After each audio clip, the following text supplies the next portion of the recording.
Hi, I'm Melissa at last, and welcome back to my channel, Rose Ether Cherubim. Today we are talking about the past, focusing on the past and how dangerous and detrimental it can be to our walk with God. My previous videos had to do with your identity in God. Then my second video was in faith, and today we're talking about the past and how not to get stuck there.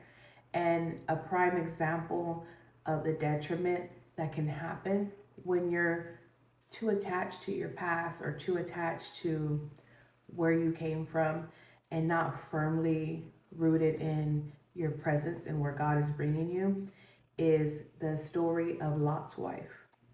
And it starts in Genesis chapter 19, verse 26. But I think we are going to go up to, let's see, let's go up to 24. So we can really talk about the setting and what was happening in Sodom and Gomorrah. So 24. Then the Lord rained upon Sodom and upon Gomorrah brimstone and fire from the Lord out of heaven. And he, 25, and he overthrew those cities and all the plain and all of the inhabitants of the cities and that which grew upon the ground. 26.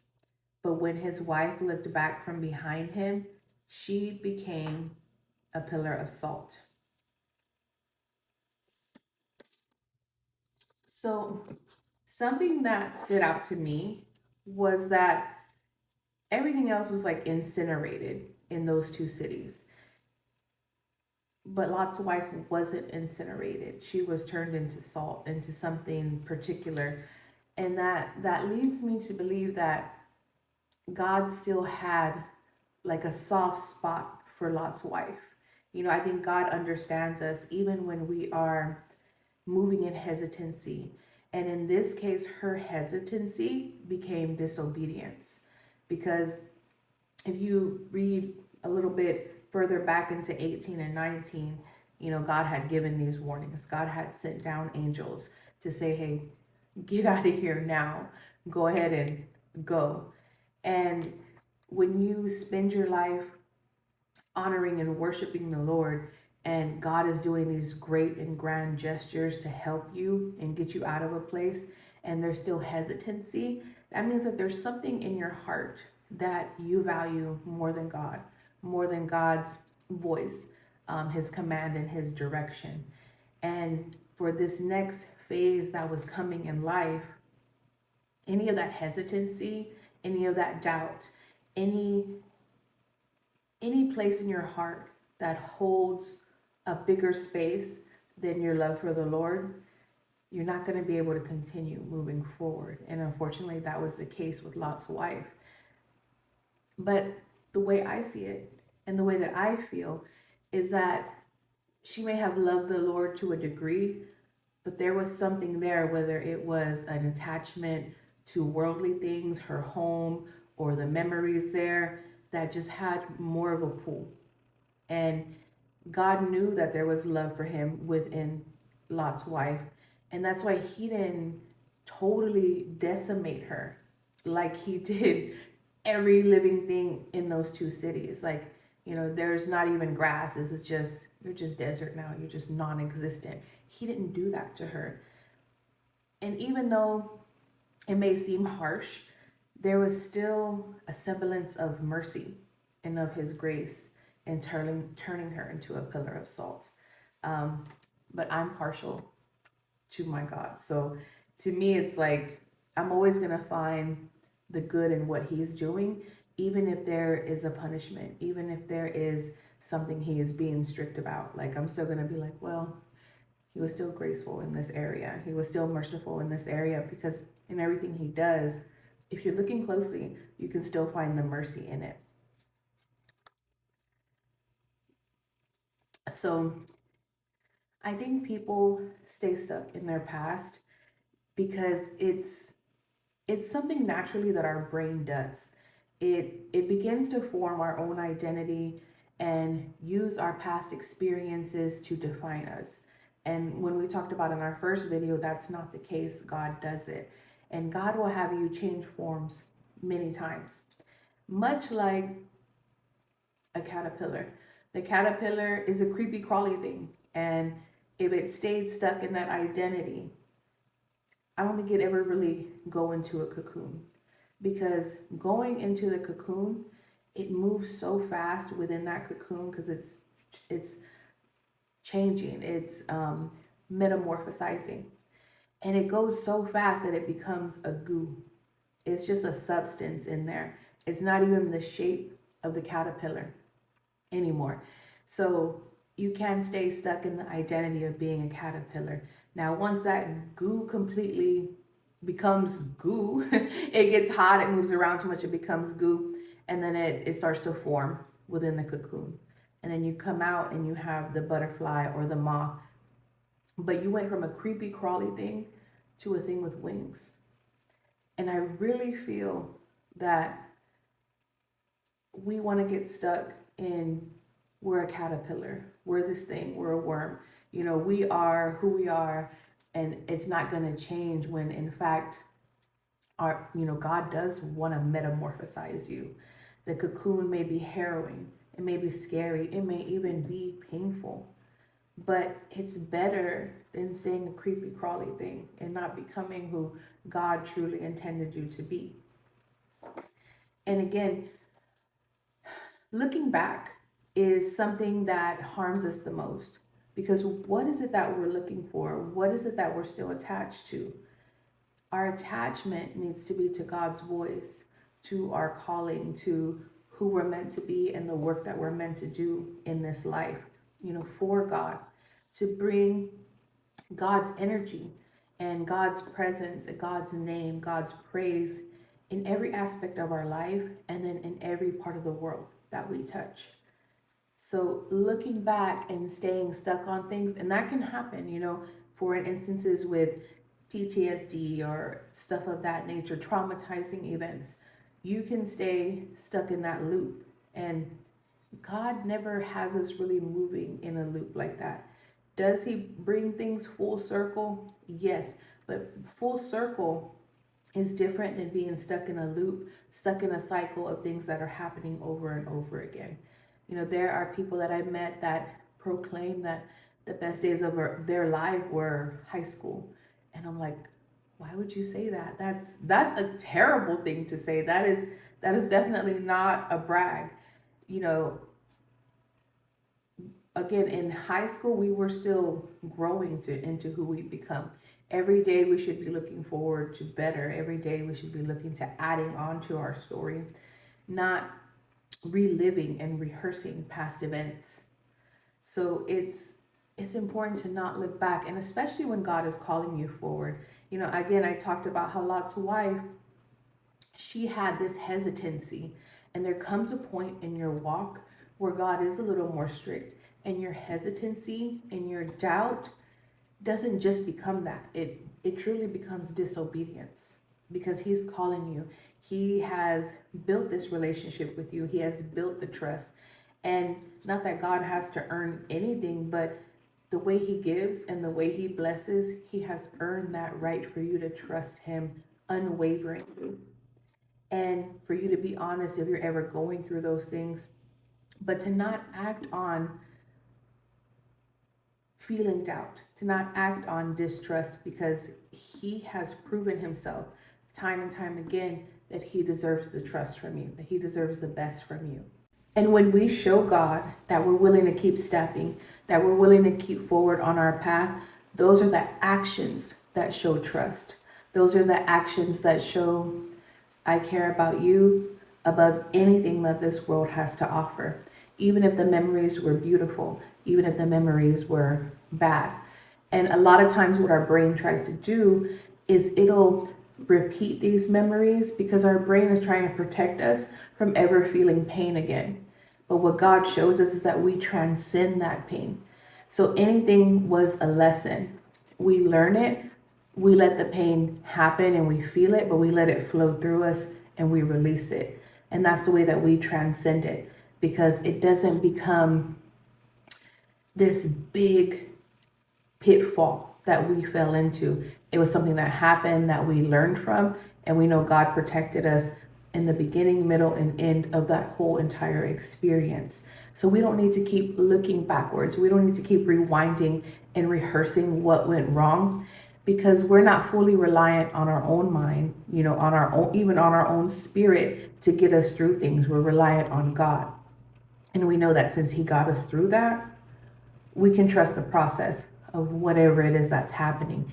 And a lot of times, and a lot of what happens with things like PTSD or CPTSD is we think that we have to only have our own back, and we have to figure it out, and we have to be vigilant, and we have to be alert, and we can never let this happen again.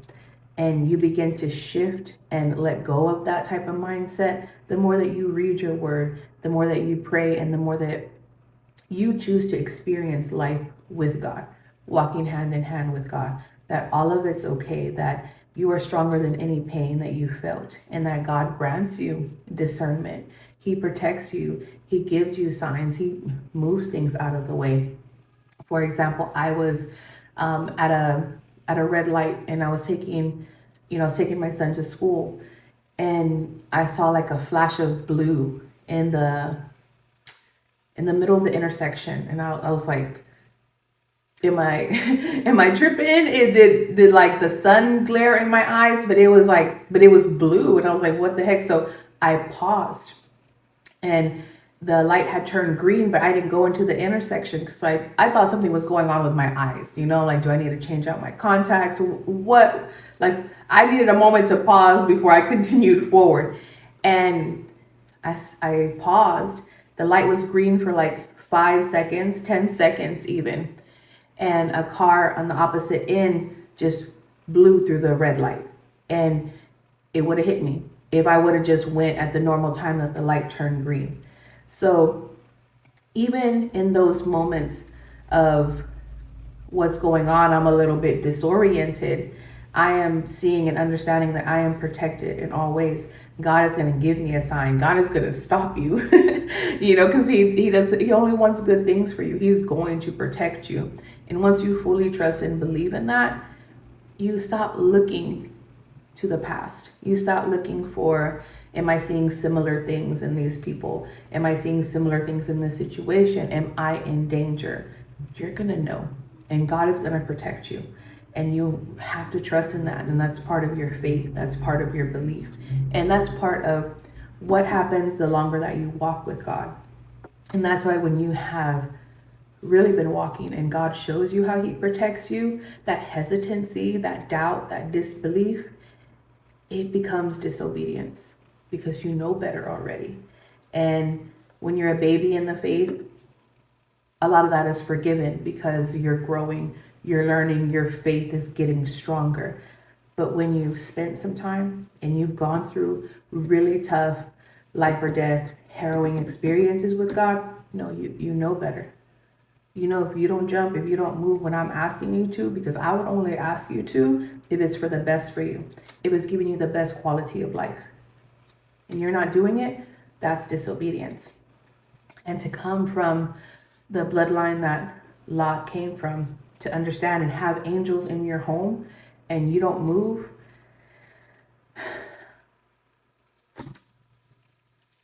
the best thing he could have done for her with what needed to happen next was to turn her into a pillar of salt, because the true love for God wasn't there. And we have to be honest about that.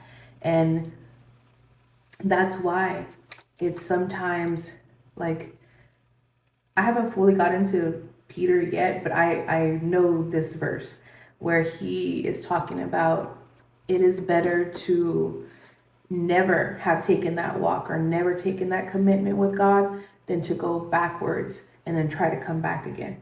Like, you just don't want to do it. You make that commitment and you stick with it and you change your life, because it is what's needed. And as your walk continues, the work is always important, but it becomes even more important where sometimes you doing your work increases the quality of life of people around you, or it helps people from making decisions that could change change the outcome of their life. As far as sometimes it's even life and death situations where God sends you to speak to somebody and they were considering, one of the worst options, or they're in a really bad time. And if you hesitate and you don't do the work, that affects somebody else. So it becomes, the word heavier isn't right. It becomes just more important the longer and the further down your path you go. So it's very important not to hesitate and not to look back, not to waste your time looking backwards. It already happened. The past already happened.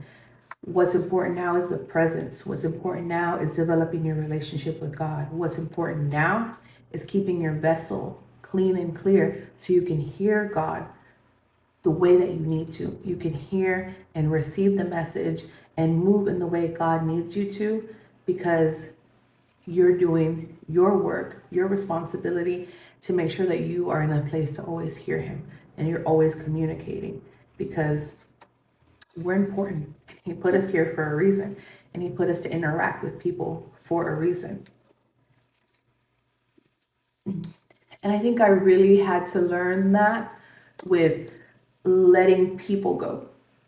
Letting people go in a way where it's like, I love you so much, but you're not listening to what I'm telling you. You're not understanding the importance of God in your life. You're not understanding the importance of God in my life. And even though you don't mean to, you're trying to take up that space that honors and belongs to Him. So right now, until you understand and can respect where I'm coming from, heed the value in my words, and treat me valuable, I have to take several steps back. And you might see me as cruel, or you might see me as harsh, or, the B word, but this is what I have to do for my God. And one day you're going to understand. And if you're going through that too, just understand one day they're going to understand, especially if God wants them in your life. They're going to get it, and they're going to be grateful to you, and the respect from them will grow. And if it doesn't, then it just has to stay that way until it does. And that's the long and short of it. So the biggest thing that you can do for yourself is focus on living in the present, keeping yourself in a good, happy, peaceful place with God, always honoring and choosing that relationship with God first. And the past will start not to matter as much, won't affect and impact your present, and definitely won't have control over your future, because you have given that control over to God, because the Most High God is in control of all things. All right? I love you. I enjoyed this time together. I love our talks. All right? But I love you. God loves you more. See you later.